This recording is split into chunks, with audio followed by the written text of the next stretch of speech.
How to change YouTube profile picture on Android channel branding. So hello everyone, in this quick tutorial video I will tell you how you guys can do that. So for that, simply go to YouTube app in your Android phone. Once we click here, you guys will simply click on down right side U option. Once we click here, you guys can see your channel name. Also you guys can see view channel with your channel username. So simply click on view channel. Once we click here, you guys will see analytics edit channel. So simply click on edit channel. Once we click here you guys will see profile pic and banner on background. Also you guys will see two camera options. So for example, I want to change my profile pic, so I will simply click on profile pic.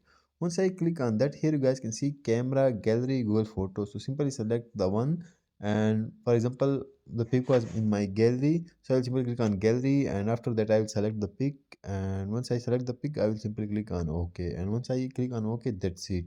My profile will be changed. For example, let's suppose that was my profile pic.